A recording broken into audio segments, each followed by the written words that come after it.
Democratic Institute has helped organize 450 debates in 45 nations, most importantly, in post-conflict countries and in new and emerging democracies.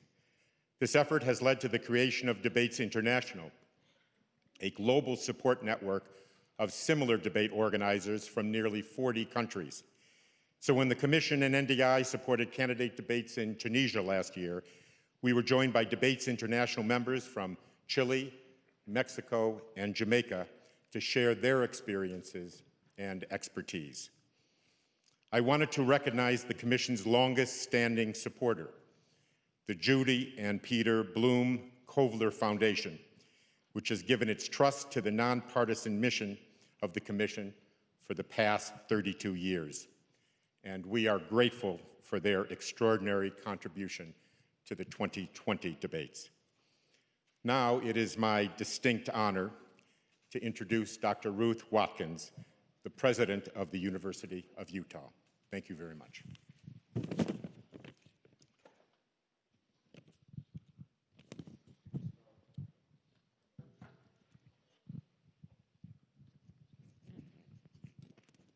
Good evening. I'm Ruth Watkins, president of the University of Utah. It is my great pleasure to welcome you to Utah's flagship university. Sincere thanks to the Commission on Presidential Debates for selecting the U to host the nation's only 2020 vice presidential debate. This is the first time that Utah has been the site of an election debate, and we are thrilled that so many will get to know our state and our university through this occasion. Salt Lake City, Utah's capital, is a thriving hub of industry and innovation. Our great state has spectacular outdoor vistas and recreation, a strong economy, a can-do entrepreneurial ethos, and is known for collegiality and collaborative spirit. This vitality is why the University of Utah is on the rise, now recognized as one of America's leading research universities, a member of the prestigious Association of American Universities. Our beautiful campus home is home to outstanding academic programs, including University of Utah Health. University Hospital has been consistently recognized as a top 10 facility for excellence in patient care. And our Huntsman Cancer Institute is a comprehensive cancer center, the highest federal ranking for a cancer research organization. Providing value, high-quality education and healthcare at affordable cost is a defining tenet of our university. Our faculty and our staff are achieving national recognition and support at unprecedented levels. Among them, evolutionary geneticist Nels Elde, just yesterday named a MacArthur Fellow. Congratulations, Professor Elde. All of us at the University of Utah are united in purpose. We strive to provide today's students with an exceptional experience that will equip them for a vibrant future as members of the global community. Students are, quite simply, at the center of all we do. Let me introduce you to our student body leaders. Ephraim Coombe, President, Michelle Valdez, Vice President of Student Relations, and Ayana Amici, Vice President of University Relations. These individuals exemplify inquisitive, smart, creative students who will lead us into the future. I asked Michelle one thing she wanted the world to know about the University of Utah, and she said that this is a place for everyone from any background to come and accomplish extraordinary things. This is an institution for anyone, not only to learn, do research, teach, or lead, but to do all of those things in an exemplary manner. At the University of Utah, there is endless opportunity. And Ephraim offered a message of hope for the students who are listening tonight. If there's anything I hope for the students, young, emerging leaders watching and listening tonight, it is the hope that we will feel empowered to make our voices heard and our presence known, and the hope that we recognize the power and potential we have to act, to make a significant difference in our communities. But it all starts with what we do today, especially as we tune in tonight.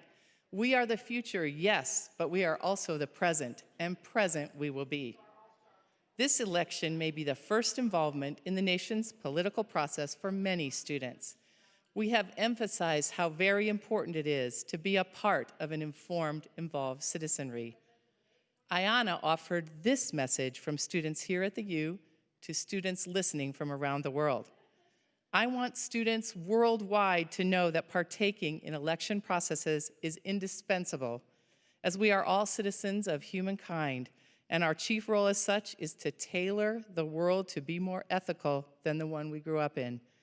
In order to avoid complicity in governmental injustice, it is our responsibility to vote for just outcomes within our own respective structures. It is our responsibility to be commonly decent. From all of us at the University of Utah, our very best wishes to Vice President Mike Pence and Senator Kamala Harris this evening, and my deepest appreciation to all who helped plan and prepare for tonight, from our campus, the Utah Debate Commission, and the Commission on Presidential Debates. Thank you all, and again, warmest welcome to the University of Utah.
Please welcome the first print journalist to be the solo moderator of one of the general election debates, Washington Bureau Chief of USA Today, Susan Page.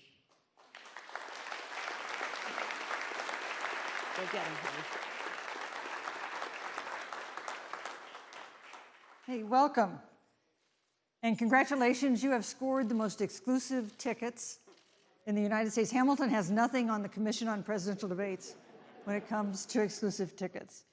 I want to offer a special welcome to Vice President Pence's family, I think is there, and to Senator Kamala Harris's family on this side, and most especially to my bosses, who are seated right up there, and I'm very glad that they came and joined us. My bosses from USA Today and from Gannett. We're glad that you're here, but this debate is not about you, and it's not about me. It's about the millions of Americans who are going to be watching it. And that's why I'm going to ask you for your help. I'm going to ask you for your silence. I'm going to ask you during the debate not to cheer or to boo or to hiss or to laugh, because that is distracting for the people we are really staging this debate to reach. There will be 2 times when you can applaud. That will be when I announce the 2 candidates on the stage. They'll come on the stage simultaneously. That'll be a time to applaud. And then applaud again at the very end of the debate. But if you could keep restrain your enthusiasm between those 2 times, I'd appreciate it. And if you could send me a little good karma, that would also be appreciated, but quietly.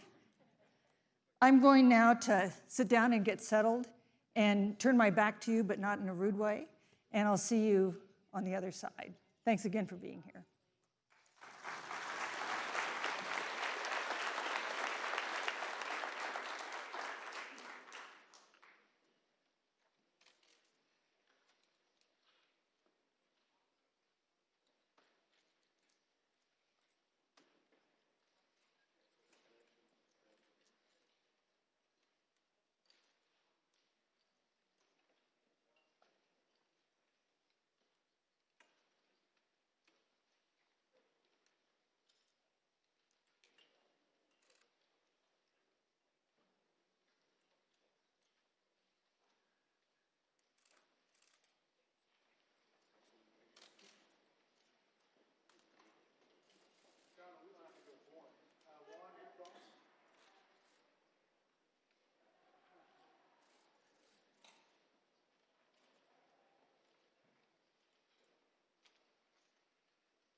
Good evening.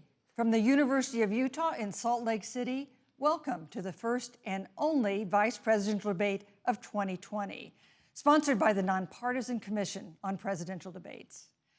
I'm Susan Page of USA Today. It is my honor to moderate this debate, an important part of our democracy. In Kingsbury Hall tonight, we have a small and socially distant audience, and we've taken extra precautions during this pandemic. Among other things, everyone in the audience is required to wear a face mask, and the candidates will be seated 12 feet apart. The audience is enthusiastic about their candidates, but they've agreed to express that enthusiasm only twice, at the end of the debate and now when I introduce the candidates. Please welcome California Senator Kamala Harris and Vice President Mike Pence.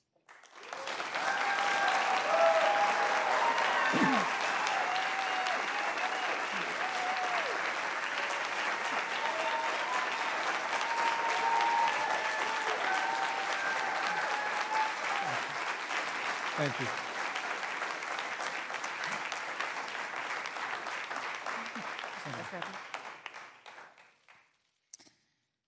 Senator Harris and Vice President Pence, thank you for being here. We're meeting as President Trump and the First Lady continue to undergo treatment in Washington after testing positive for COVID-19. We send our thoughts and prayers to them for their rapid and complete recovery and for the recovery of everyone afflicted by the coronavirus. The two campaigns and the Commission on Presidential Debates have agreed to the ground rules for tonight. I'm here to enforce them on behalf of the millions of Americans who are watching. One note, no one in either campaign or at the Commission or anywhere else has been told in advance what topics I'll raise or what questions I'll ask. This 90-minute debate will be divided into 9 segments of about 10 minutes each. I'll begin a segment by posing a question to each of you, sometimes the same question, sometimes a different question on the same topic. You will then have 2 minutes to answer without interruption by me or the other candidate. Then we'll take 6 minutes or so to discuss the issue. At that point, although there will always be more to say, we'll move on to the next topic. We want a debate that is lively, but Americans also deserve a discussion that is civil. These are tumultuous times, but we can and will have a respectful exchange about the big issues facing our nation. Let's begin with the ongoing pandemic that has cost our country so much. Senator Harris, the coronavirus is not under control. Over the past week, Johns Hopkins reports that 39 states have had more COVID cases over the past 7 days than in the week before. 9 states have set new records. Even if a vaccine is released soon, the next administration will face hard choices. What would a Biden administration do in January and February that a Trump administration wouldn't do? Would you impose new lockdowns for businesses and schools and hotspots? A federal mandate to wear masks? You have 2 minutes to respond without interruption. Thank you, Susan. Well, the American people have witnessed what is the greatest failure of any presidential administration in the history of our country. And here are the facts. 210,000 dead people in our country in just the last several months. Over 7 million people who have contracted this disease. 1 in 5 businesses closed. We're looking at frontline workers who have been treated like sacrificial workers. We are looking at over 30 million people who in the last several months had to file for unemployment. And here's the thing. On January 28th, the Vice President and the President were informed about the nature of this pandemic. They were informed that it's lethal in consequence, that it is airborne, that it will affect young people, and that it would be contracted because it is airborne. And they knew what was happening, and they didn't tell you. Can you imagine if you knew on January 28th, as opposed to March 13th, what they knew, what you might have done to prepare? They knew, and they covered it up. The president said it was a hoax. They minimize the seriousness of it. The president said, you're on one side of his ledger if you wear a mask, you're on the other side of his ledger if you don't. And in spite of all of that, today they still don't have a plan. They still don't have a plan. Well, Joe Biden does. And our plan is about what we need to do around a national strategy for contact tracing, for testing, for administration of the vaccine, and making sure that it will be free for all. That is the plan that Joe Biden has and that I have, knowing that we have to get a hold of what has been going on, and we need to save our country. And Joe Biden is the best leader to do that, and frankly, this administration has forfeited their right to re-election based on this. Thank you, Senator Harris. Vice President Pence, more than 210,000 Americans have died of COVID-19 since February. The U.S. death toll as a percentage of our population is higher than that of almost every other wealthy nation on earth. For instance, our death rate is 2.5 times that of Canada next door. You head the administration's coronavirus task force. Why is the U.S. death toll as a percentage of our population higher than that of almost every other wealthy country? And you have 2 minutes to respond without interruption. Susan, thank you. And I want to thank the Commission and the University of Utah for hosting this event. And Senator Harris, it's a privilege to be on the stage with you. You know, our nation has gone through a very challenging time this year. But I want the American people to know that from the very first day, President Donald Trump has put the health of America first. Before there were more than 5 cases in the United States, all people who had returned from China, President Donald Trump did what no other American president had ever done. And that was he suspended all travel from China, the second largest economy in the world. Now, Senator Joe Biden opposed that decision. He said it was xenophobic and hysterical. But I can tell you, having led the White House Coronavirus Task Force, that that decision alone by President Trump bought us invaluable time to stand up the greatest national mobilization since World War II. And I believe it saved hundreds of thousands of American lives.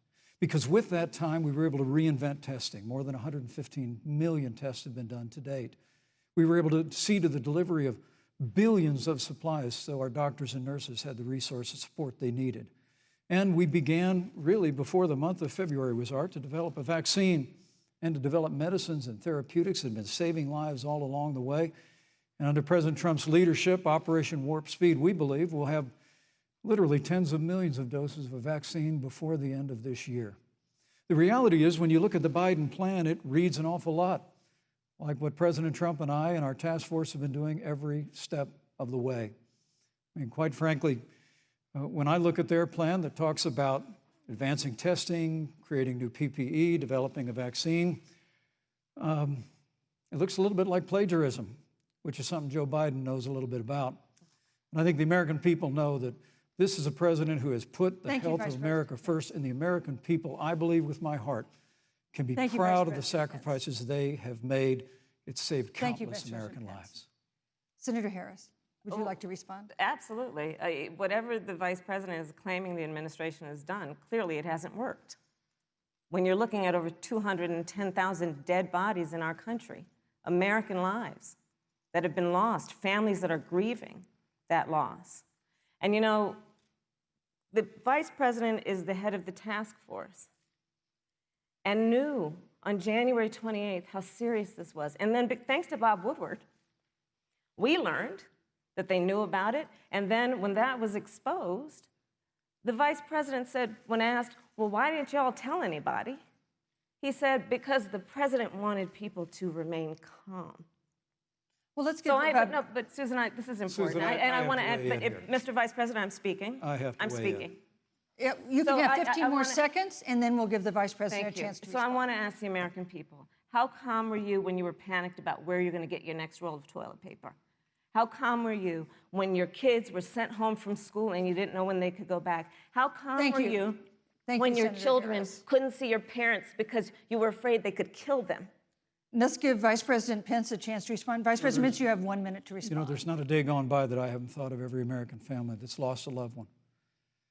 And I want all of you to know that you'll always be in our hearts and in our prayers. But when you say what the American people have done over these last 8 months hasn't worked, that's a great disservice to the sacrifices the American people have made. The reality, if I may finish, Senator, the reality is Dr. Fauci said everything that he told the president in the Oval Office, the president told the American people. Now, President Trump, I will tell you, has boundless confidence in the American people, and he always spoke with confidence that we'd get through this together. But when you say it hasn't worked, when Dr. Fauci and Dr. Birx and our medical experts came to us in the second week of March, they said if the president didn't take the unprecedented step of shutting down roughly half of the American economy, that we could lose 2.2 million Americans. Now, that's the reality. Thank you. They also Thank you, said Vice to us, President if we did Pence. everything right, Susan, we could still lose more than 200,000 Americans. Vice Now, President one Pence. life lost is too many, Susan. But the American people, I believe, deserve credit for the sacrifices that they have made, putting the health of their family and their neighbors first, our doctors, our nurses, our first Thank you, Vice responders. President Pence. And I'm going to speak up on behalf of what the American people have done. Vice President Pence, you were in the front row in a Rose Garden event 11 days ago at what seems to have been a super spreader event for senior administration and congressional officials. No social distancing, few masks, and now a cluster of coronavirus cases among those who were there.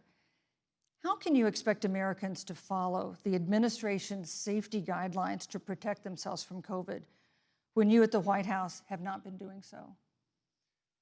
Well, the American people have demonstrated over the last 8 months that when given the facts, they're willing to put the health of their families and their neighbors and people they don't even know first. And President Trump and I have great confidence in the American people and their ability to take that information and put it into practice. In the height of the epidemic, when we were losing a heartbreaking number of 2,500 Americans a day, we surged resources to New Jersey and New York and New Orleans and Detroit. We told the American people what needed to be done, and the American people made the sacrifices. When the outbreak in the Sun Belt happened this summer, again, Americans stepped forward. But the reality is the work of the President of the United States goes on. A vacancy on the Supreme Court of the United States has come upon us, and the President introduced Judge Amy Coney Barrett. Thank you. Thank you, Vice But President at Pence. that, if I may say, that Rose Garden event, there's been a great deal of speculation about it. My wife Karen and I were there and honored to be there. Many of the people who were at that event, Susan, actually were tested for coronavirus, and it was an outdoor event, which all of our scientists regularly and routinely advise. The difference here is President Trump and I trust the American people to make choices in the best interest of their health. Joe Biden and Kamala Harris consistently talk about mandates, and not just mandates with the coronavirus, but a government takeover of health care, Thank you, the Vice Green New President Pence. Deal, all government control. We're about freedom and respecting the freedom of the American people. Let's talk about respecting the American people. You respect the American people when you tell them the truth. You respect the American people when you have the courage Which we've to be a always leader done. speaking of those things that you may not want people to hear, but they need to hear so they can protect themselves. But this administration stood on information that if you had as a parent, if you had as a worker knowing you didn't have enough money saved up, and now you're standing in a food line because of the ineptitude of an administration that was unwilling to speak the truth to the American people. So let's talk about caring about the American people. The American people have had to sacrifice far too much because of the incompetence of this administration. It is asking too much of the people. Susan, we talked No, about Vice It is President asking Pence. too much of the people. Look- That they would not be equipped with the information they need to help themselves to protect Susan, their the parents President- and No, their I'm children. sorry. Kamala Harris, Senator Harris, I'm sorry. It's I fine, meant I'm to say- Kamala. No, you're Senator Harris to me. For life to get back to normal, Dr. Anthony Fauci and other experts say that most of the people who can be vaccinated need to be vaccinated. But half of Americans now say they wouldn't take a vaccine if it was released now. If the Trump administration approves a vaccine before or after the election, should Americans take it, and would you take it? If the public health professionals, if Dr. Fauci, if the doctors tell us that we should take it, I'll be the first in line to take it, absolutely. But if Donald Trump tells us that we should take it, I'm not taking it. Vice President Pence, there have been a lot of repercussions from this pandemic. In recent days, the president's diagnosis of COVID-19 has underscored the importance of the job that you hold and that you are seeking. That's our second topic tonight. It's the role of the vice president. One of you will make history on January 20th. You will be the vice president to the oldest president the United States has ever had. Donald Trump will be 74 years old on Inauguration Day.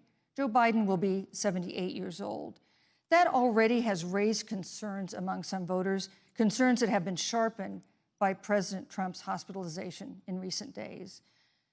Vice President Pence, have you had a conversation or reached an agreement with President Trump about safeguards or procedures when it comes to the issue of presidential disability? And if not, do you think you should? You have 2 minutes without interruption. Well, Susan, thank you, although I would like to go back.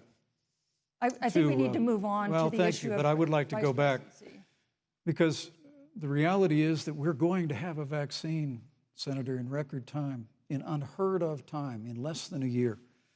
We have 5 companies in phase 3 clinical trials, and we're right now producing tens of millions of doses. So the fact that you continue to undermine public confidence in a vaccine, if the vaccine emerges during the Trump administration, I think is unconscionable. And Senator, I just ask you, stop playing politics with people's lives. The reality is that we will have a vaccine, we believe, before the end of this year. And it will have the capacity to save countless American lives. And your continuous undermining of confidence in a vaccine is just, it's just unacceptable. And let me also say, you know, the reality is when you talk about failure in this administration, we actually do know what failure looks like in a pandemic. It was 2009. The swine flu arrived in the United States. Thankfully, it ended up not being as lethal as the coronavirus. But before the end of the year, when Joe Biden was vice president of the United States, not 7.5 million people contracted the swine flu, 60 million Americans contracted the swine flu. If the swine flu had been as lethal as the coronavirus, in 2009, when Joe Biden was vice president, we would have lost 2 million American lives. His own chief of staff, Ron Klain, would say last year that it was pure luck that they did, quote, everything possible wrong. And we learned from that. They left the strategic national stockpile empty. They left an empty and hollow plan, but we still learned from it. And I think the American people, I'm going to say again, can be proud of what we have done. And Senator, please stop undermining confidence in a vaccine. Senator Harris, let me ask you the same question that I asked Vice President Pence, which is, have you had a conversation or reached an agreement with Vice President Biden about safeguards or procedures when it comes to the issue of presidential disability? And if not, and if you win the election next month, do you think you should? You have 2 minutes uninterrupted. So let me tell you, first of all, the day I got the call from Joe Biden, it was actually a Zoom call, asking me to serve with him on this ticket was probably one of the most memorable days of my life. I thought about my mother, who came to the United States at the age of 19, gave birth to me at the age of 25 at Kaiser Hospital in Oakland, California. And the thought that I'd be sitting here right now, I know would make her proud, and she must be looking down on this. You know, Joe and I were raised in a very similar way. We were raised with values that are about hard work, about the value and the dignity of public service, and about the importance of fighting for the dignity of all people. And I think Joe asked me to serve with him because, you know, I have a career that included being elected the first woman district attorney of San Francisco, where I created models of innovation for law enforcement in terms of reform of the criminal justice system. I was elected the first woman of color and black woman to be elected Attorney General of the state of California, where I ran the second largest Department of Justice in the United States, second only to the United States Department of Justice. And there I took on everything from transnational criminal organizations to the big banks that were taking advantage of homeowners, to for-profit colleges that were taking advantage of veterans. And then, of course, now I serve in the United States Senate as only the second black woman ever elected to the United States Senate. I serve on the Senate Intelligence Committee, where I've been in regular receipt of classified information about threats to our nation and hotspots around the world. I've traveled the world. I've met with our soldiers in war zones. And I think Joe has asked me to serve with him because he knows that we share a purpose which is about lifting up the American people. And after the 4 years that we have seen of Donald Trump unifying our country around our common values and principles. Thank you, Senator Harris. You know, neither President Trump nor Vice President Biden has released a sort of detailed health information that had become the modern norm until the 2016 election. And in recent days, President Trump's doctors have given misleading answers or refused to answer basic questions about his health. And my question to each of you in turn is this information voters deserve to know? Vice President Pence, would you like to go first? Well, Susan, thank you. And let me say, on behalf of the President and the First Lady, how moved we've all been by the outpouring of prayers and concern for the President. And I do believe it's emblematic of the prayers and the concern that have ushered forth for every American impacted by the coronavirus. But the care the President received at Walter Reed Hospital, the White House doctors, was exceptional. And the transparency that they practiced all along the way will continue. The American people have a right to know about the health and well-being of their President, and will continue to do that. But I'm just extremely grateful and was more than a little moved by the broad and bipartisan support. And Senator, I want to thank you and Joe Biden for your expressions of genuine concern. And I also want to congratulate you, as I did on that phone call, on the historic nature of your nomination. Thank you. I never expected to be on this stage 4 years ago, so I know the feeling. But the reality is we've got an election before the American people in the midst of this challenging year. And the stakes have never been higher, but I think the choice has never been clearer. I want to give Senator Harris a chance to respond to the same question I asked, which is, do voters have a right to know more detailed health information about presidential candidates and especially about presidents, especially when they're facing some kind of challenge? Absolutely, and that's why Joe Biden has been so incredibly transparent, and certainly by contrast, the president has not, both in terms of health records, but also let's look at taxes. We now know, because of great investigative journalism, that Donald Trump paid $750 in taxes. When I first heard about it, I literally said, "You mean $750,000? And it was like, no, $750. We now know Donald Trump owes and is in debt for $400 million. And just so everyone is clear, when we say in debt, it means you owe money to somebody.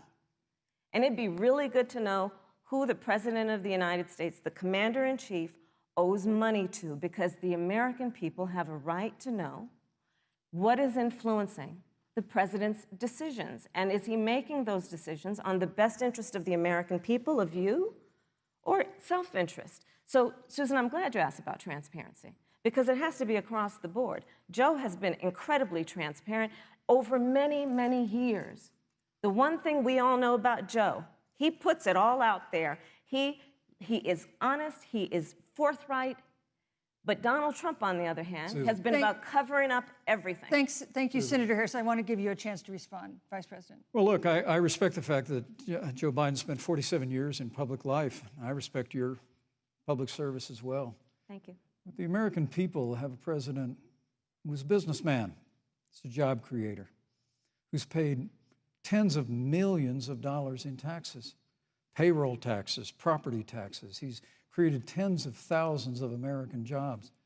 And the president said those public reports are not accurate. And the president's also released literally stacks of financial disclosures the American people can review just as the law allows. But the distinction here is that Joe Biden, 47 years in public service, compared to President Donald Trump, who brought all of that experience 4 years ago. Thank you, Vice and President. turned this economy around by cutting taxes, rolling back regulation, unleashing American energy, fighting for free and fair trade, and all of that's on the line if Joe Biden and Kamala Harris. You know, that's a good segue into our third topic, which is about the economy. This has been another aspect of life for Americans that's been so affected by this coronavirus. We have a jobs crisis brewing.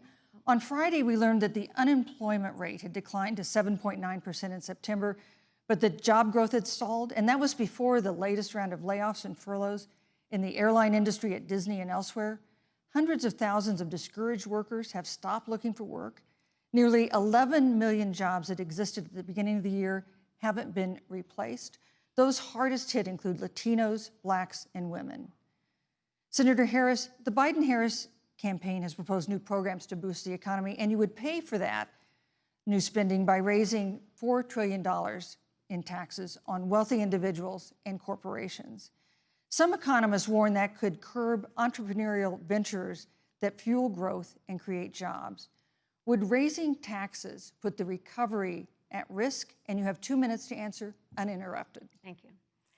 On the issue of the economy, I think there couldn't be a more fundamental difference between Donald Trump and Joe Biden. Joe Biden believes you measure the health and the strength of America's economy based on the health and the strength of the American worker and the American family.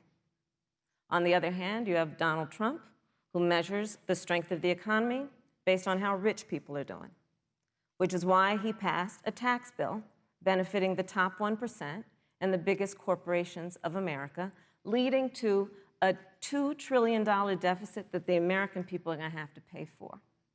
On day one, Joe Biden will repeal that tax bill. He'll get rid of it. And what he'll do with the money is invest it in the American people. And through a plan that is about investing in infrastructure, something that Donald Trump said he would do. I remember hearing about some infrastructure week. I don't think it ever happened. But Joe Biden will do that. He'll invest in infrastructure. It's about upgrading our roads and bridges, but also investing in clean energy and renewable energy. Joe is going to invest that money in what we need to do around innovation. There was a time when our country believed in science and invested in research and development so that we were an innovation leader on the globe. Joe Biden will use that money to invest in education. So, for example, for folks who want to go to a 2-year community college, it will be free. If you come from a family that makes less than $125,000, you'll go to a public university for free. And across the board, we'll make sure that if you have student loan debt, it's cut by $10,000. That's how Joe Biden thinks about the economy, which is it's about investing in the people of our country as opposed to passing a tax bill, which had the benefit of letting American corporations go offshore to do their business.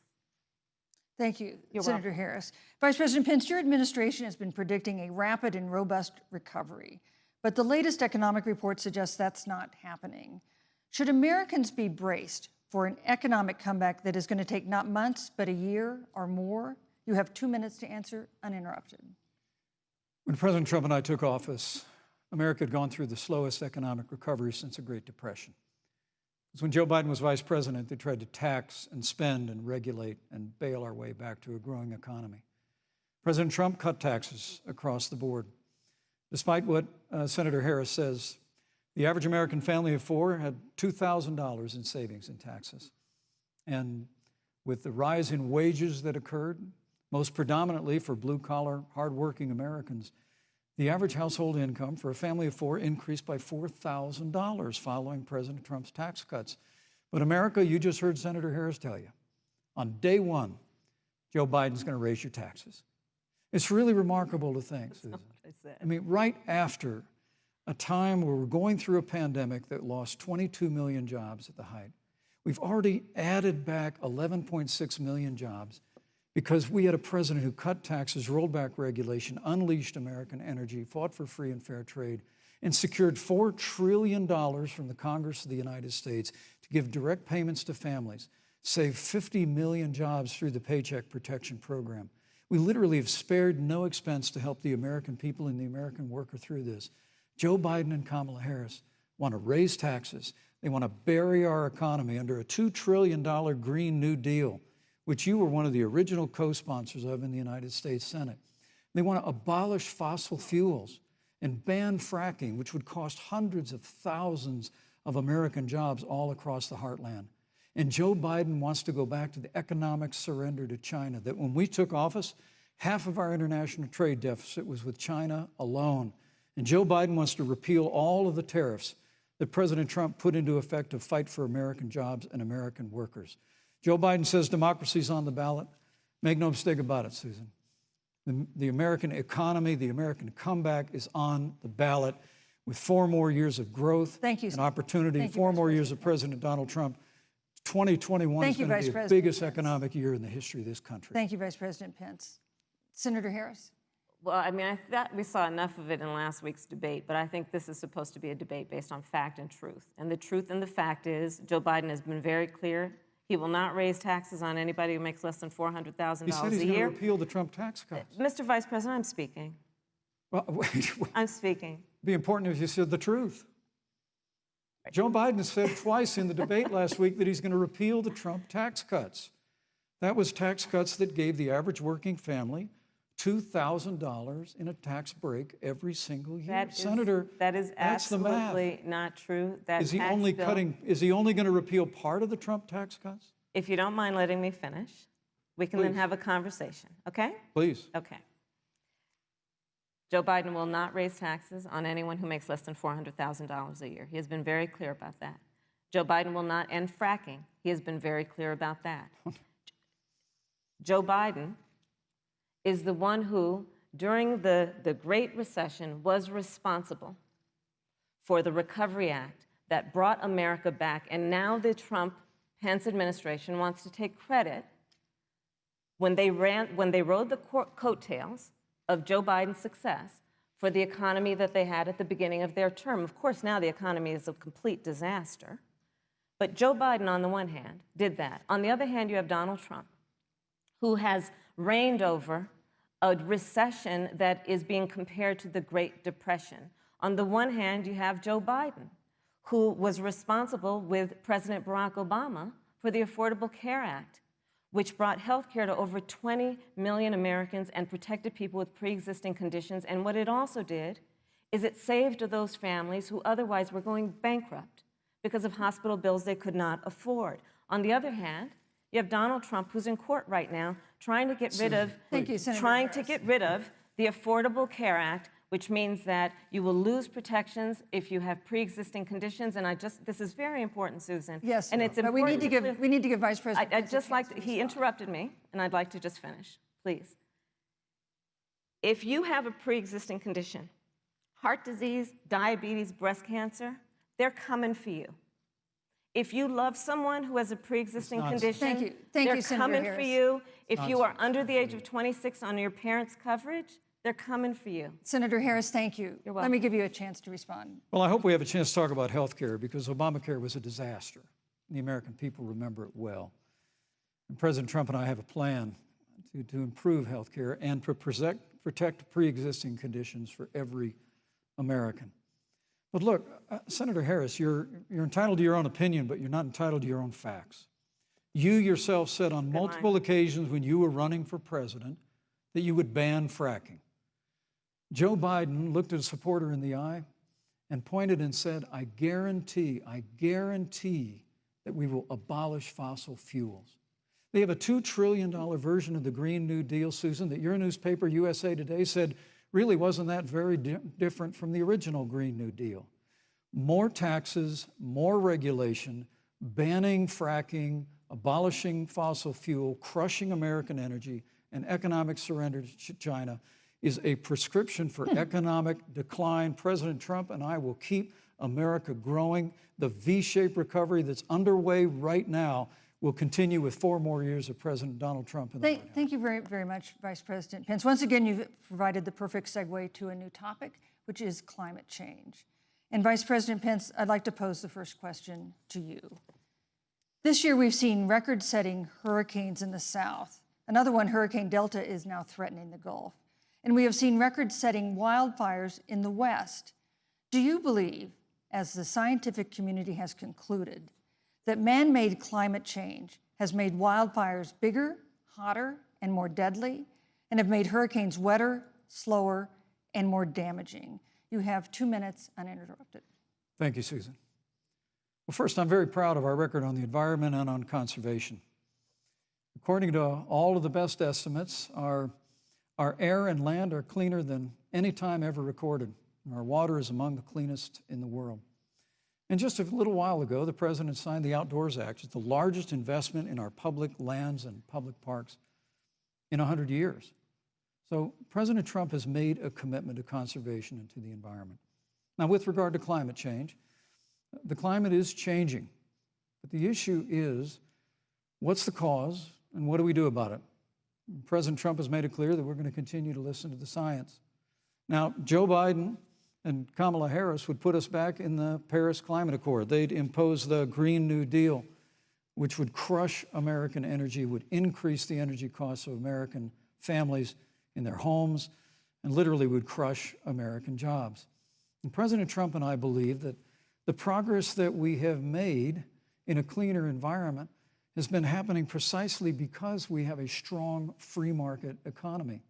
You know, what's remarkable is the United States has reduced CO2 more than the countries that are still in the Paris Climate Accord, but we've done it through innovation, and we've done it through natural gas and fracking, which, Senator, the American people can go look at the record. I know Joe Biden says otherwise now, as you do, but the both of you repeatedly committed to abolishing fossil fuel and banning fracking. And so by creating the kind of American innovation, we're actually steering toward a stronger and better environment. With regard to wildfires, President Trump and I believe that forest management has to be front and center, and even Governor Gavin Newsom from your state has agreed we've got to work on forest management. And with regard to hurricanes, the National Oceanic Administration tells us that actually, as difficult as they are, Thank you, Vice President. there are no more hurricanes today than there were 100 years ago. Thank you. But many of the climate alarmists Pence, use hurricanes and wildfires to try and Thank sell you, their Vice bill of President goods of a Pence. Green New Deal. And President Trump and I are going to always put Thank you, American Vice jobs and President American Pence. workers first. Senator Harris, as the Vice President mentioned, you co-sponsored the Green New Deal in Congress. But Vice President Biden said in last week's debate that he does not support the Green New Deal. But if you look at the Biden-Harris campaign website, it describes the Green New Deal as a crucial framework. What exactly would be the stance of a Biden-Harris administration toward the Green New Deal? You have 2 minutes uninterrupted. Sure. So first of all, I will repeat, and the American people know, that Joe Biden will not ban fracking. That is a fact. That is a fact. I will repeat that Joe Biden has been very clear that he thinks about growing jobs, which is why he will not increase taxes for anyone who makes less than $400,000 a year. Joe Biden's economic plan, Moody's, which is a reputable Wall Street firm, has said will create 7 million more jobs than Donald Trump's. And part of those jobs that will be created by Joe Biden are going to be about clean energy and renewable energy. Because you see, Joe understands that the west coast of our country is burning, including my home state of California. Joe sees what is happening on the Gulf states, which are being battered by storms. Joe has seen and talked with the farmers in Iowa, whose entire crops have been destroyed because of floods. And so Joe believes, again, in science. I'll tell you something, Susan. I served, when I first got to the Senate, on the committee that's responsible for the environment. Do you know this administration took the word science off the website and then took the phrase climate change off the website? We have seen a pattern with this administration, which is they don't believe in science. And Joe's plan is about saying we're going to deal with it, but we're also going to create jobs. Donald Trump, when asked about the wildfires in California, and the question was, you know, the science is telling us this, you know what Donald Trump said? Science doesn't know. So let's talk about who is prepared to lead our country over the course of the next 4 years on what is an existential threat to us as human beings. Joe is about saying we're going to invest that in renewable energy. It's going to be about the creation of millions of jobs. We will achieve net zero emissions by 2050, carbon neutral by 2035. Joe has a plan. This has been a lot of talk from the Trump administration, and really it has been to go backward instead of forward. We will also re-enter the climate agreement with pride. Senator Harris just said that climate change is an existential threat. Vice President Pence, do you believe that climate change poses an existential threat? As I said, Susan, the climate is changing. We'll follow the science. But once again, Senator Harris is denying the fact that they're going to raise taxes on every American. Joe Biden said twice in the debate last week that on day one he was going to repeal the Trump tax cuts. Those tax cuts delivered $2,000 in tax relief to the average family of four across America. And with regard to banning fracking, I just recommend that people look at the record. You yourself said repeatedly that you would ban fracking. You were the first Senate co-sponsor of the Green New Deal. And while Joe Biden denied the Green New Deal, Susan, thank you for pointing out, the Green New Deal is on their campaign website. And as USA Today said, it's essentially the same plan as you co-sponsored with AOC when she submitted it in the Senate. And you just heard the senator say that she's going to resubmit America to the Paris Climate Accord. Look, the American people have always cherished our environment. We'll continue to cherish it. We've made great progress reducing CO2 emissions through American innovation and the development of natural gas through fracking. We don't need a massive $2 trillion Green New Deal that would impose all new mandates on American businesses and American families. Thank you. Joe Biden wants us to retrofit 4 million American business buildings. It makes no sense. It will cost jobs. President Trump is going to put America first. He's going to put jobs first, and we're going to take care of our environment and follow the science. Thank you, Vice President. On the issue of jobs, Senator Harris. Let's talk about that. The Vice President earlier referred to, as part of what he thinks is an accomplishment, the President's trade war with China. You lost that trade war. You lost it. What ended up happening is because of a so-called trade war with China, America lost 300,000 manufacturing jobs. Farmers have experienced bankruptcy because of it. We are in a manufacturing recession because of it. And when we look at where this administration has been, there are estimates that by the end of the term of this administration, they will have lost more jobs than almost any other presidential administration. And the American people know what I'm talking about.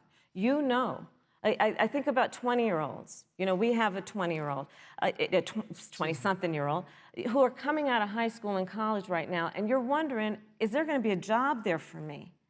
We're looking at people who are trying to figure out how they're going to pay rent by the end of the month. Almost half of American renters are worried about whether they're going to be able to pay rent by the end of the month.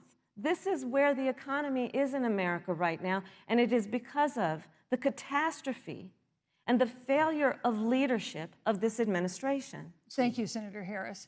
Vice President Pence, let me give you just 15 seconds to respond, because then I want to move on to Well, I'd love to respond. Look, lost the trade war with China. Joe Biden never fought it. Joe Biden has been a cheerleader for communist China over the last several decades. And again, Senator Harris, you're entitled to your opinion. You're not entitled to your own facts. When Joe Biden was vice president, we lost 200,000 manufacturing jobs, and President Obama said they were never coming back. He said we needed a magic wand to bring them back. In our first 3 years after we cut taxes, rolled back regulation, unleashed American energy, this administration saw 500,000 manufacturing jobs created. And that's exactly the kind of growth we're going to continue to see as we bring our nation through this pandemic. But a Green New Deal, your massive new mandates, your Paris Climate Accord, it's going to kill jobs this time, just like it killed jobs. I just need to respond very briefly, 15 seconds, and then we'll move on. Thank you. Joe Biden is responsible for saving America's auto industry, and you voted against it. So let's set the record straight. Thank you. I'd like to talk about China. We have, as our next topic, we have no more complicated or consequential foreign relationship than the one with China. It is a huge market for American agricultural goods. It's a potential partner in dealing with climate change in North Korea. And in a video tonight, President Trump again blamed it for the coronavirus, saying China will pay.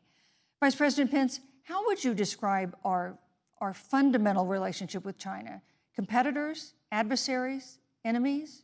You have 2 minutes. Thank you, Susan.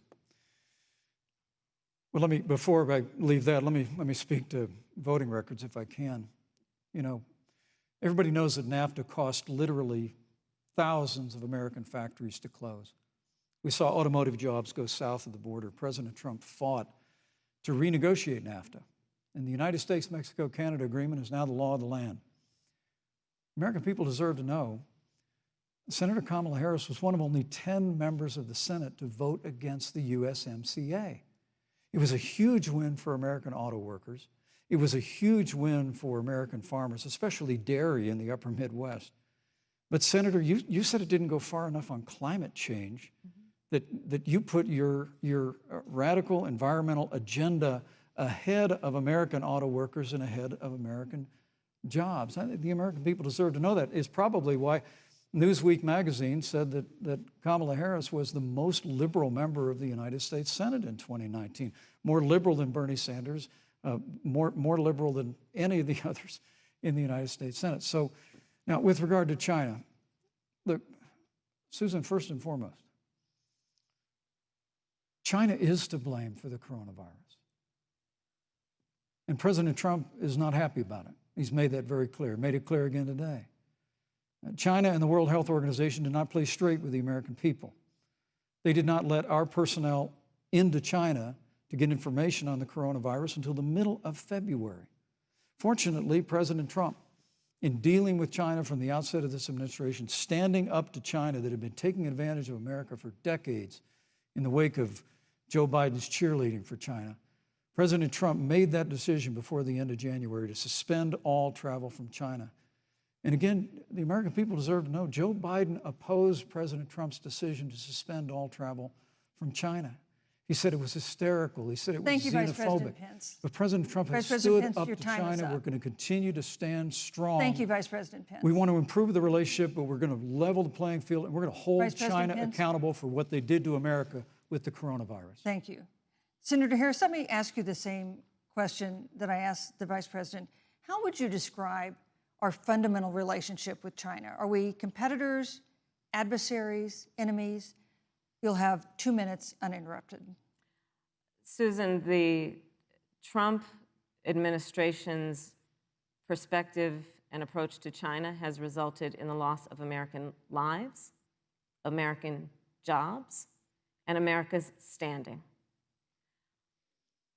There's a weird obsession that President Trump has had with getting rid of whatever accomplishment was achieved by President Obama and Vice President Biden. For example, they created within the White House an office that basically was responsible for monitoring pandemics. They got rid of it. Not true. There was a team of disease experts that President Obama and Vice President Biden dispatched to China to monitor what is now predictable and what might happen. They pulled them out. We now are looking at 210,000 Americans who have lost their lives. Let's look at the job situation. We mentioned before the trade deal, the trade war, they wanted to call it, with China. It resulted in the loss of over 300 manufacturing jobs and a manufacturing recession, and the American consumer paying thousands of dollars more for goods because of that failed war that they called it. Then let's talk about standing. Pew, a reputable research firm, has done an analysis that shows that leaders of all of our formerly allied countries have now decided that they hold in greater esteem and respect Xi Jinping, the head of the Chinese Communist Party, than they do Donald Trump, the President of the United States, the Commander-in-Chief of the United States. This is where we are today because of a failure of leadership by this administration. Senator Harris, we've seen changes in the role of the United States in terms of global leadership over the past 4 years. And of course, times do change. What's your definition? We've seen strains with China, of course, as the Vice President mentioned. We've seen strains with our traditional allies in NATO and elsewhere. What is your definition of the role of American leadership in 2020? So, you know, Joe I love talking with Joe about a lot of these issues. And, you know, Joe, I think he said it quite well. He says, you know, foreign policy, it might sound complicated, but really it's relationships. So just think about it as relationships. And so we know this in our personal and professional relationships. You got to keep your word to your friends. Got to be loyal to your friends. People who've stood with you, got to stand with them. You got to know who your adversaries are and keep them in check. But what we have seen with Donald Trump is that he has betrayed our friends and embraced dictators around the world. Let's take, for example, Russia. So Russia, I serve on the Intelligence Committee of the United States Senate. America's intelligence community told us Russia interfered in the election of the President of the United States in 2016 and is playing in 2020. Christopher Wray, the director of the FBI, said the same. But Donald Trump, the commander-in-chief of the United States of America, prefers to take the word of Vladimir Putin over the word of the American intelligence community. You look at our friends at NATO. He has walked away from agreements. You can look at the Iran nuclear deal, which now has put us in a position where we are less safe because they are building up what might end up being a significant nuclear arsenal. We were in that deal, guys. We were in the Iran nuclear deal with friends, with allies around the country. And because of Donald Trump's unilateral approach to foreign policy, coupled with his isolationism, he pulled us out and has made America less safe. So, Susan, it's about relationships. And the thing that has always been part of the strength of our nation, in addition to our great military, has been that we keep our word. But Donald Trump doesn't understand that because he doesn't understand what it means to be honest. Thank you, Senator Harris.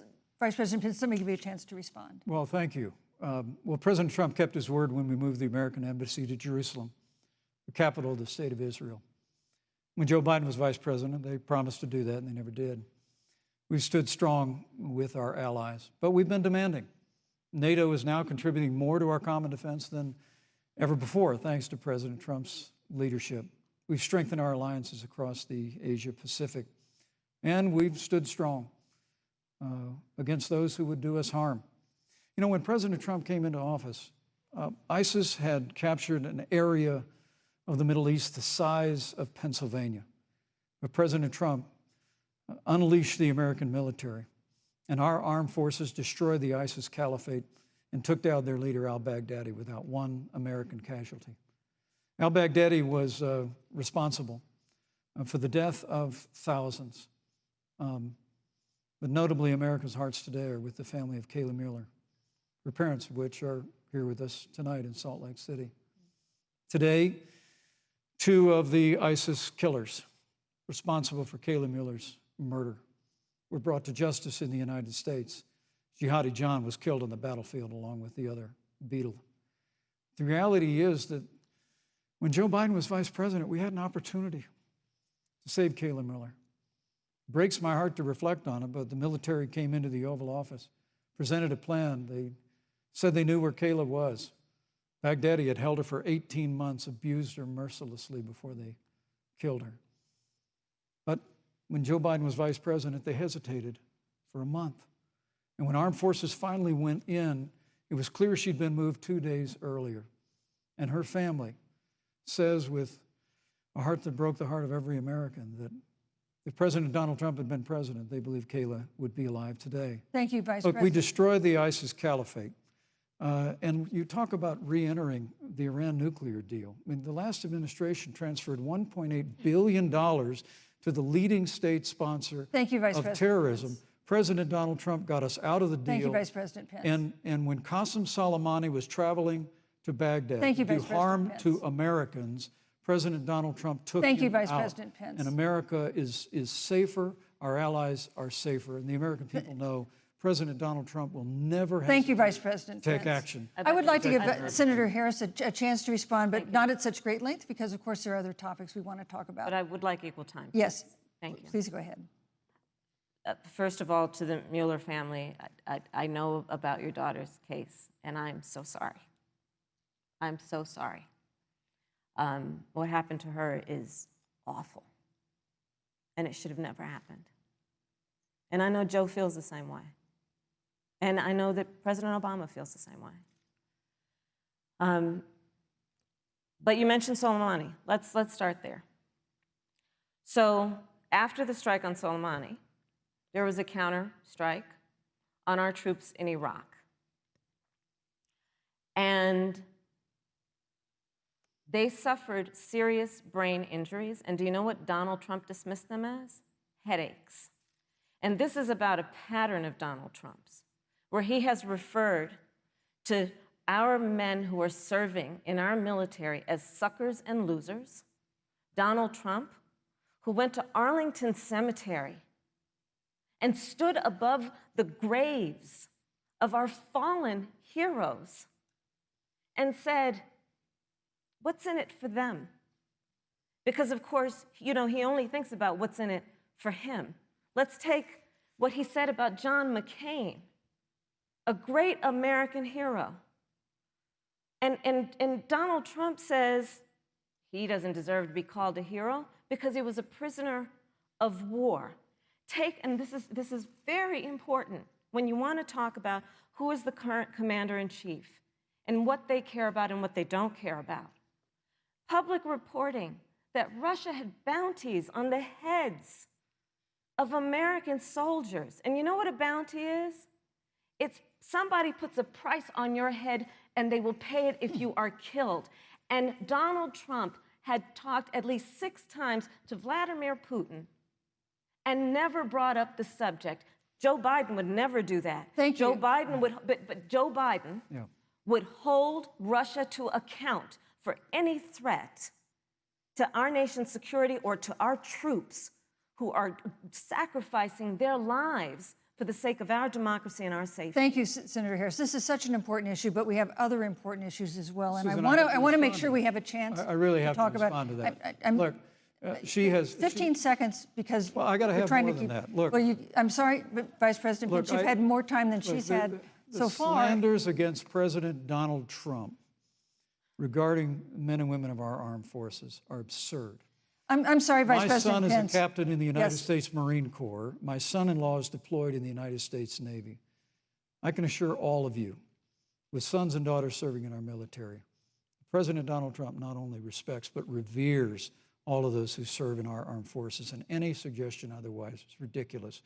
Thank you, Vice President Pence. The American people deserve, Susan, the American people deserve to know. Vice President Pence, I did not, excuse me, Susan, I did not create the rules for tonight. Joe Biden. Your campaigns agreed to the rules for tonight's debate with the Commission on Presidential Debates. I'm here to enforce them, which involves moving from one topic to another, giving roughly equal time to both of you, which is what I'm trying very hard to do. Go right ahead. So I want to go ahead and move to the next topic, which is an important one, as the last topic was, and that is the Supreme Court. On Monday, the Senate Judiciary Committee is scheduled to open hearings on Amy Coney Barrett's nomination to the Supreme Court. Senator Harris, you'll be there as a member of the committee. Yes. Her confirmation would cement the court's conservative majority and make it likely open to more abortion restrictions, even to overturning the landmark Roe v. Wade ruling. Access to abortion would then be up to the states. Vice President Pence, you're the former governor of Indiana. If Roe v. Wade is overturned, what would you want Indiana to do? Would you want your home state to ban all abortions? You have 2 minutes, uninterrupted. Well, thank you for the question, but I'll use a little bit of my time to respond to that very important issue before. The American people deserve to know Qasem Soleimani, the Iranian general, was responsible for the death of hundreds of American service members. When the opportunity came, we saw him headed to Baghdad to kill more Americans. President Trump didn't hesitate, and Qasem Soleimani is gone. But you deserve to know that Joe Biden and Kamala Harris actually criticized the decision to take out Qasem Soleimani. It's really inexplicable, but with regard to Joe Biden, it's explainable, because history records that Joe Biden actually opposed the raid against Osama bin Laden. It's absolutely essential that we have a commander-in-chief who will not hesitate to act to protect American lives and to protect American service members, and that's what you have in President Donald Trump. Now, with regard to the Supreme Court of the United States, let me say, President Trump and I could not be more enthusiastic about the opportunity to see Judge Amy Coney Barrett become Justice Amy Coney Barrett. She's a brilliant woman, and she will bring a lifetime of experience and a sizable American family to the Supreme Court of the United States. And our hope is, in the hearing next week, unlike Justice Kavanaugh received with treatment from you and others, we hope she gets a fair hearing. And we particularly hope that we don't see the kind of attacks on her Christian faith that we saw before. I mean, the Democrat chairman of the Judiciary Committee before, when Judge Barrett was being confirmed for the Court of Appeals, expressed concern that the dogma of her faith lived loudly in her. Dick Durbin of Illinois said that it was a concern. Senator, I know one of our judicial nominees you actually attacked because they were a member of the Catholic Knights of Columbus, just because the Knights of Columbus holds pro-life views and pro-marriage views. Thank you, Vice President Pence. So Your time my hope is is up. that when the hearing takes place, Thank you, Vice President Pence. that Judge Amy Coney Barrett will be respected, Thank you, treated Vice President respectfully, Pence. voted and confirmed Thank to the you. Supreme Court of the United States. Senator Harris, you're the senator from and former Attorney General of California. So let me ask you a parallel question to the one I posed to the Vice President.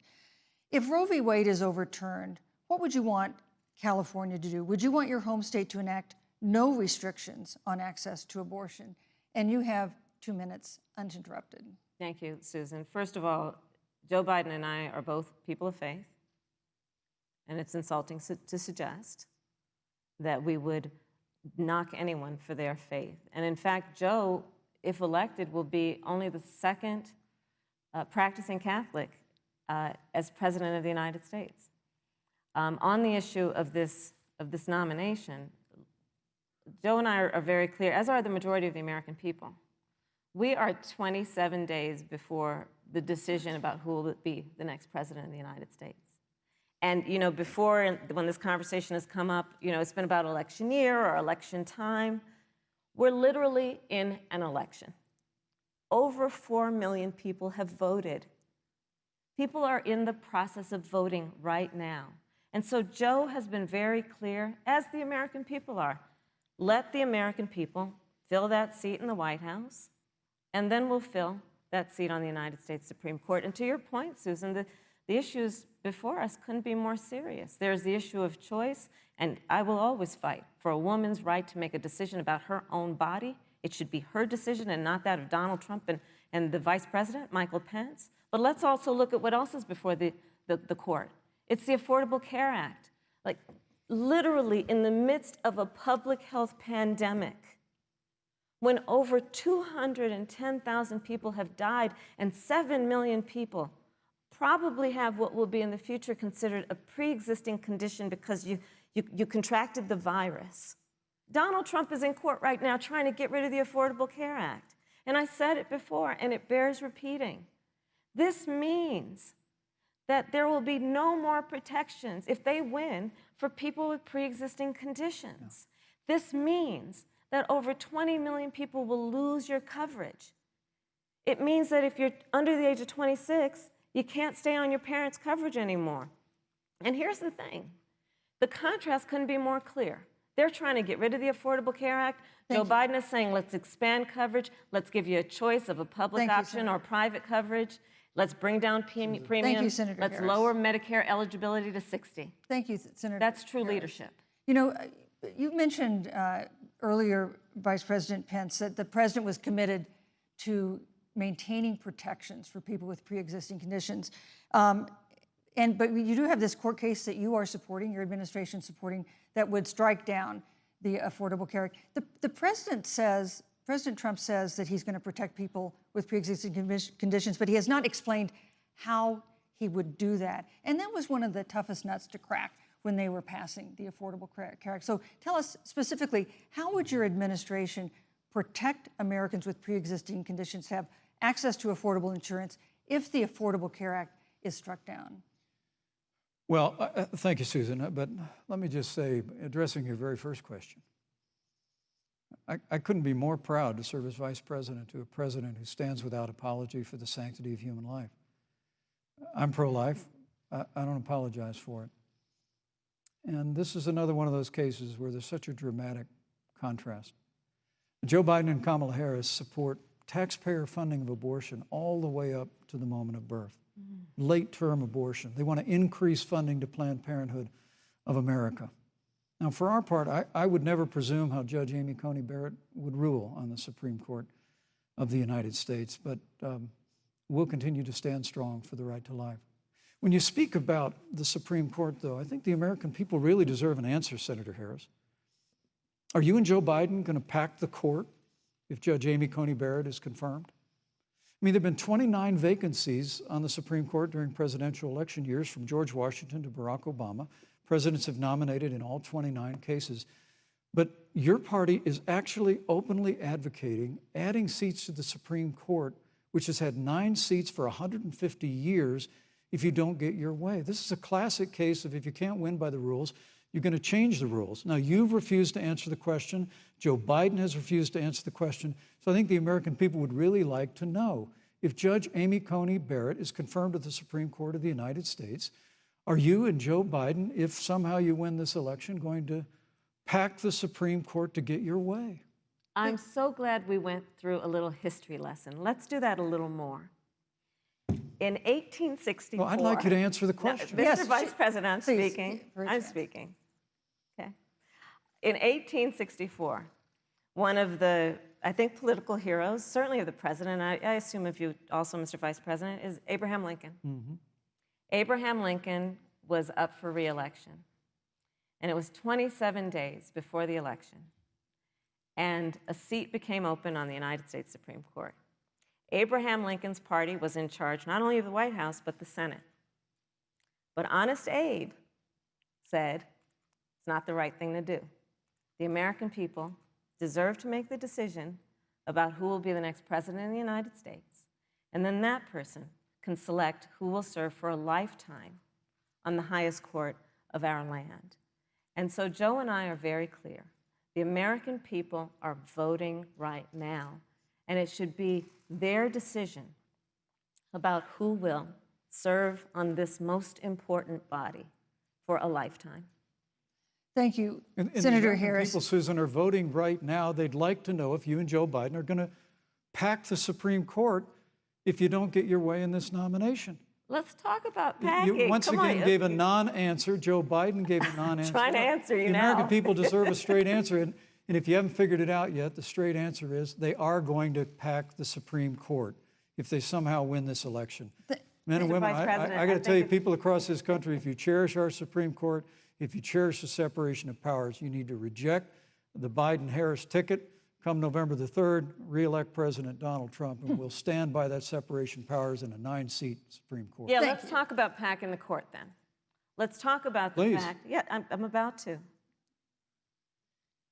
So the Trump-Pence administration has been, because I sit on the Senate Judiciary Committee, Susan, as you mentioned, and I've witnessed the appointments for lifetime appointments to the federal courts, district courts, courts of appeal.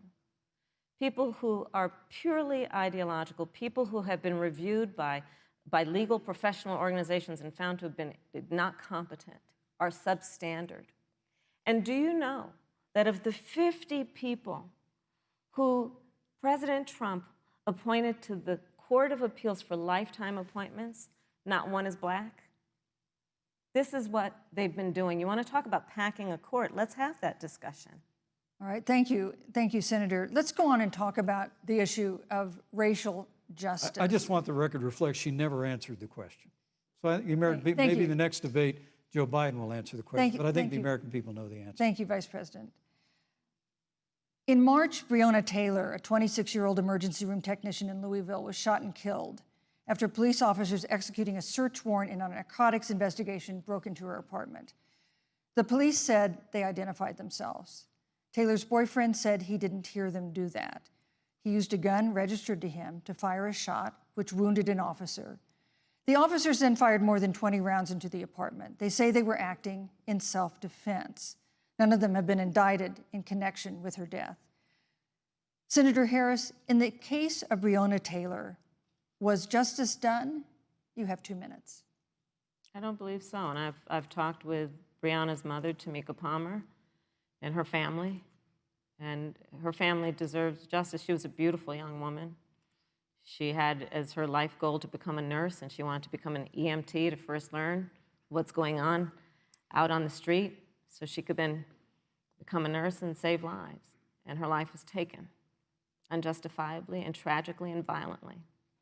And it brings me to, you know, the 8 minutes and 46 seconds that America witnessed, during which an American man was tortured and killed under the knee of an armed, uniformed police officer. And people around our country of every race, of every age, of every gender, perfect strangers to each other, marched shoulder to shoulder, arm in arm, fighting for us to finally achieve that ideal of equal justice under law. And I was a part of those peaceful protests. And I believe strongly that, first of all, we are never going to condone violence, but we always must fight for the values that we hold dear, including the fight to achieve our ideals. And that's why Joe Biden and I have said on this subject, look, and I'm a former career prosecutor. I know what I'm talking about. Bad cops are bad for good cops. We need reform of our policing in America and our criminal justice system, which is why Joe and I will immediately ban chokeholds and carotid holds. George Floyd would be alive today if we did that. We will require a national registry for police officers who break the law. We will, on the issue of criminal justice reform, get rid of private prisons and cash bail, and we will decriminalize marijuana, and we will expunge the records of those who have been convicted of marijuana. This is the time for leadership on a tragic, tragic issue of unarmed Black people in America who have been killed. Senator Harris. Vice President Pence, let me pose the same question to you. In the case of Breonna Taylor, was justice done? You have 2 minutes uninterrupted. Well, our heart breaks for the loss of any innocent American life. And the family of Breonna Taylor has our sympathies. But I trust our justice system, a grand jury that refused the evidence. And it really is remarkable that as a former prosecutor, you would assume that an impaneled grand jury looking at all the evidence got it wrong. But you're entitled to your opinion, Senator. I think, look, and with regard to George Floyd, there's no excuse for what happened to George Floyd. And justice will be served. But there's also no excuse for the rioting and looting that followed. I mean, it really is astonishing. Flora Westbrook is with us here tonight in Salt Lake City. Just a few weeks ago, I stood at what used to be her salon. It was burned to the ground by rioters and looters. And Flora is still trying to put her life back together. And I must tell you, this presumption that you hear consistently from Joe Biden and Kamala Harris, that America is systemically racist, and that, as Joe Biden said, that he believes that law enforcement has an implicit bias against minorities, is a great insult to the men and women who serve in law enforcement. And I want everyone to know who puts on the uniform of law enforcement every day that President Trump and I stand with you. And it is remarkable that when Senator Tim Scott tried to pass a police reform bill, brought together a group of Republicans and Democrats, Senator Harris, you got up and walked out of the room. And then you filibustered Senator Tim Scott's bill on the Senate floor that would have provided new accountability, new resources. Look, we don't have to choose between supporting law enforcement, improving public safety, and supporting our African-American neighbors and all of our minorities. Under President Trump's leadership, we'll always stand with law enforcement, and we'll do what we've done from day one, and that is improve the lives of African-Americans. Thank you, Vice President Record unemployment, record investments in Pence, education, and we'll fight for school choice for all of our minorities. Thank you, Vice President. I'd like to respond. Senator Harris. I will not sit here and be lectured by the Vice President on what it means to enforce the laws of our country. I am the only one on this stage who has personally prosecuted everything from child sexual assault to homicide. I'm the only one on this stage who has prosecuted the big banks for taking advantage of America's homeowners. I'm the only one on this stage who prosecuted for-profit colleges for taking advantage of our veterans. And the reality of this is that we are talking about an election in 27 days, where last week the President of the United States took a debate stage in front of 70 million Americans and refused to condemn white supremacists. Not true. And Not true. it wasn't like he didn't have a chance. He didn't do it, and then he doubled down. And then he said, when pressed, stand back, stand by. And this is a part of a pattern of Donald Trump's. He called Mexicans rapists and criminals. He instituted as his first act a Muslim ban. On the issue of Charlottesville, where people were peacefully protesting the need for racial justice, where a young woman was killed, and on the other side there were neo-Nazis carrying tiki torches, shouting racial epithets, anti-Semitic slurs. And Donald Trump, when asked about it, said there were fine people on both sides. This is who we have as the President of the United States. And America, you deserve better. Joe Biden will be a president who brings our country together. Senator Harris. And recognizes the beauty in our diversity and the fact that we all have so much more in common than what separates us. Vice President Pence, let me give you a minute to respond. Thank you, Susan. I appreciate that very much. You know, I think this is one of the things that makes people dislike the media so much in this country, Susan, is that you selectively edit, just like Senator Harris did, comments that President Trump and I and others on our side of the aisle make. I mean, Senator Harris conveniently omitted, after the president made comments about people on either side of the debate over monuments, he condemned the KKK, neo-Nazis, and white supremacists, and has done so repeatedly. You're concerned that he doesn't condemn neo-Nazis. President Trump has Jewish grandchildren. His daughter and son-in-law are Jewish. This is a president who respects and cherishes all of the American people.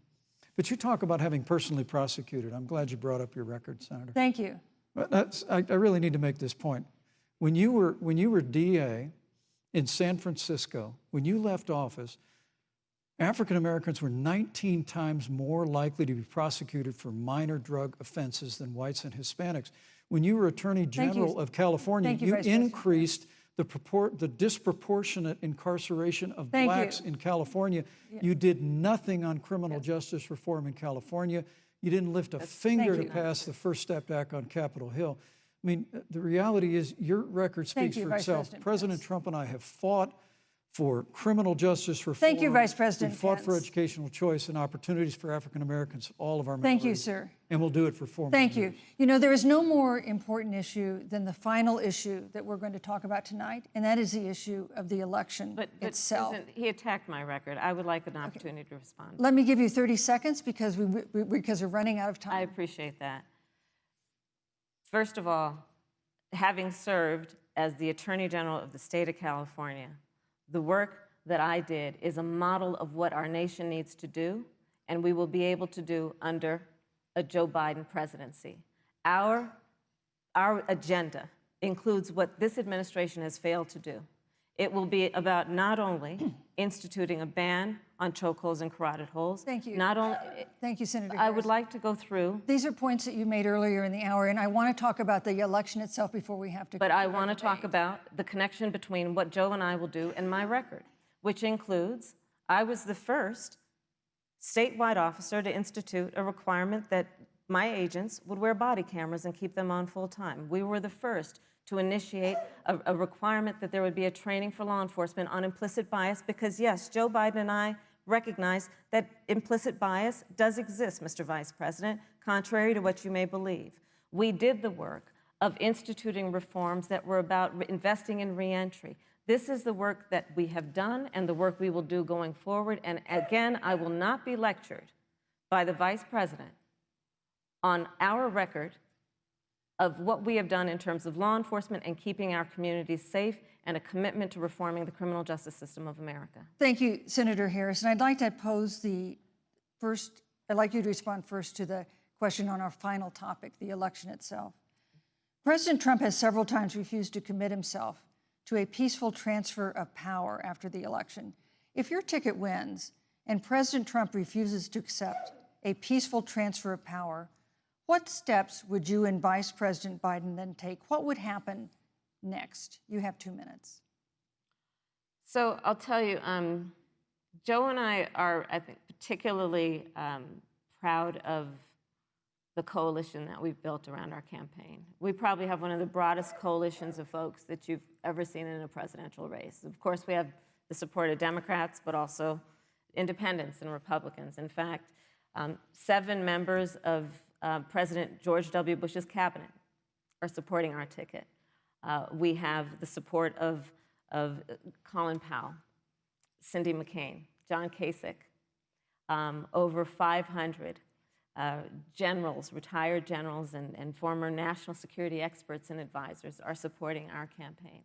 And I believe they are doing that because they know that Joe Biden has a deep, deep-seated commitment to fight for our democracy and to fight for the integrity of our democracy and to bring integrity back to the White House. And so we believe in the American people. We believe in our democracy. And here's what I'd like to say to everybody. Vote. Please vote. Vote early. Come up with a plan to vote. Go to iwillvote.com. You can also go to joebiden.com. We have it within our power in these next 27 days to make the decision about what will be the course of our country for the next 4 years. And it is within our power, and if we use our vote and we use our voice, we will win. And we will not let anyone subvert our democracy with what Donald Trump has been doing, as he did on the debate stage last week, when again in front of 70 million people, he openly attempted to suppress the vote. Joe Biden, on the other hand, on that same debate stage, because clearly Donald Trump doesn't think he can run on a record because it's a failed record, Joe Biden on that stage said, hey, just please vote. So I'll repeat what Joe said. Please vote.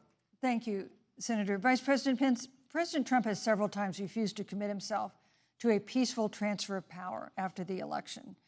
If Vice President Biden is declared the winner and President Trump refuses to accept a peaceful transfer of power, what would be your role and responsibility as Vice President? What would you personally do? You have 2 minutes. Well, Susan, first and foremost, I think we're going to win this election because while Joe Biden and Kamala Harris rattle off a long litany of the establishment in Washington, D.C., an establishment that Joe Biden's been a part of for 47 years, President Donald Trump has launched a movement of everyday Americans from every walk of life. And I have every confidence that those same Americans that delivered that historic victory in 2016, they see this president's record where we rebuild our military, we revived our economy through tax cuts and rolling back regulation, fighting for fair trade, unleashing American energy. We appointed conservatives to our federal courts at every level. And we stood with the men and women of law enforcement every single day. And I think that movement of Americans has only grown stronger in the last 4 years. But when you talk about accepting the outcome of the election, I must tell you, Senator, your party has spent the last 3.5 years trying to overturn the results of the last election. It's amazing. When Joe Biden was Vice President of the United States, the FBI actually spied on President Trump and my campaign. I mean, there were documents released this week that the CIA actually made a referral to the FBI documenting that those allegations were coming from the Hillary Clinton campaign. And of course, we've all seen the avalanche, what you put the country through for the better part of 3 years until it was found that there was no obstruction, no collusion, case closed. And then, Senator Harris, you and your colleagues in the Congress tried to impeach the President of the United States over a phone call. And now Hillary Clinton has actually said to Joe Biden that in her words, under no circumstances should he concede the election. So let me just say, I think we're going to win this election. President Trump and I are fighting every day in courthouses to prevent Joe Biden and Kamala Harris from changing the rules and creating this universal mail-in voting that will create a massive opportunity for voter fraud. and we have a free and fair election, we know we're going to have confidence in it. And I believe in all my heart that President Donald Trump's going to be reelected for 4 more years. You know, I've written all the questions that I've asked tonight, but for the final question of the debate, I'd like to read a question that someone else wrote. The Utah Debate Commission asked students in the state to write essays about what they would like to ask you. And I want to close tonight's debate with the question posed by Brecklin Brown. She's an 8th grader at Springville Junior High in Springville, Utah. And here's what she wrote, quote, "When I watch the news, all I see is arguing between Democrats and Republicans. When I watch the news, all I see is citizen fighting against citizen. When I watch the news, all I see are 2 candidates from opposing parties trying to tear each other down. If our leaders can't get along, how are the citizens supposed to get along?" And then she added, "Your examples could make all the difference to bring us together," end quote. So to each of you in turn, I'd like you to take 1 minute and respond to Brecklin. Vice President Pence, you have 1 minute. Brecklin, it's a wonderful question. And let me just commend you for taking an interest in public life. I started following the news when I was very young. And in America, we believe in a free and open exchange of debate. And we celebrate that. And it's how we've created literally the freest and most prosperous nation in the history of the world. But I would tell you that don't assume that what you're seeing on your local news networks is synonymous with the American people. You know, I look at the relationship between Justice Ruth Bader Ginsburg, the late justice who we just lost from the Supreme Court, and the late Justice Antonin Scalia. They were on polar opposites on the Supreme Court of the United States, one very liberal, one very conservative. But what's been learned since her passing was the 2 of them and their families were the very closest of friends. I mean, here in America, we can disagree. We can debate vigorously, as Senator Harris and I have on this stage tonight. But when the debate is over, we come together as Americans. And that's what people do in big cities and small towns all across this country. So I just want to encourage you, Brecklin. I want to tell you that we're going to work every day to have government as good as our people. And the American people each and every day love a good debate. We love a good argument. But we always come together and are always there for one another. Thank you, in times of need. And we've especially learned that through the difficulties of this year. Senator Harris, what would you say to Brecklin? First of all, I love hearing from our young leaders. And when I hear her words, when I hear your words, Brecklin, I know our future is bright because it is that perspective on who we are and who we should be that is a sign of leadership and is something we should all aspire to be. And that, you know, that brings me to Joe. Joe Biden, one of the reasons that Joe decided to run for president is after Charlottesville, which we talked about earlier. It so troubled him and upset him like it did all of us, that there was that kind of hate and division. What propelled Joe to run for president was to see that over the course of the last 4 years, what Brecklin described has been happening. Joe has a long-standing reputation of working across the aisle and working in a bipartisan way. And that's what he's going to do as president. Joe Biden has a history of lifting people up and fighting for their dignity. I mean, you have to know Joe's story to know that Joe has known pain, he has known suffering, and he has known love. And so, Brecklin, when you think about the future, I do believe the future is bright. And it will be because of your leadership, and it will be because we fight for each person's voice through their vote, and we get engaged in this election because you have the ability through your work and through eventually your vote to determine the future of our country and what its leadership looks like. Thank you, Senator Harris. Thank you, Vice President Pence. Thank you so much for being with us tonight. We want to thank also the University of Utah for its hospitality, and most of all, our thanks to all the Americans who watched this debate tonight. Again, our best wishes for a quick recovery to President Trump, the First Lady, and everyone who is battling COVID-19. The second presidential debate is next week on October 15th, a town hall-style debate in Miami. We hope you'll join us then. Good evening.